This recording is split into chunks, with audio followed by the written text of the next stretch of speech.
இப்போ நம்ம என்ன பார்க்க போகிறோம்னா பகா எண் ப்ரைம் நம்பர் பார்க்க போகிறோம். பகா எண்ணா ஒன்றாலையும் அதே எண்ணாலையும் மட்டும் வகுப்படக்கூடிய எண்களை வந்து பகா எண் அப்படின்னு சொல்லுவோம். இதில் நம்ம எந்த எண்ணை மட்டும் எடுக்கணும், இயல் எண்களை மட்டும்தான் எடுக்கணும். ஒன்று ஒரு பகா எண் கிடையாது. பார்த்துக்கோங்க, ஒன்றாலையும் அதே எண்ணாலையும் வகுப்படக்கூடிய எண்கள் பகா எண்கள். சரியா? இப்போ எக்ஸாம்பிளுக்கு நம்ம 2 எடுத்துக்கிடுவோம். 2ங்கிறது எதாலெல்லாம் வகுப்படும்? 1ஆல் வகுப்படும். அதே மாதிரி 2ங்கிறது அதே எண் 2ஆல் வகுப்படும். சரியா?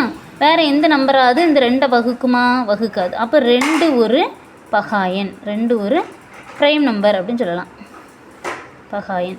அடுத்தால 3 எடுத்துக்கிடுவோம். 3ங்கிற நம்பரை எதெல்லாம் வகுப்படும்? 1ஆல் வகுக்கும்.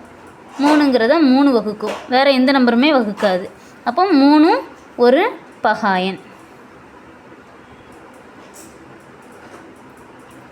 சரி, 4 எடுத்துக்கிடுவோம். 4ங்கிற நம்பரை எதெல்லாம் வகுக்கும்? 1 வகுக்கும். ஒரு நாள் 4. 4ங்கிற நம்பரை 2 வகுக்கும். இப்போ ஒரு 2 2 2 4. 4ங்கிற நம்பரை 4 வகுக்கும். அப்போது 1ஐயும் அதே எண்ணையும் தவிர இன்னொரு நம்பர் வகுக்கலாம். அப்போ 4ங்கிறது ஒரு பகா எண் அல்ல.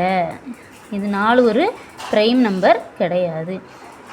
இப்படி நீங்கள் எல்லா நம்பருக்கும் செக் பண்ணி பார்த்தீங்கன்னா உங்களுக்கு பகா எண் என்னன்னு புரிஞ்சிடும்.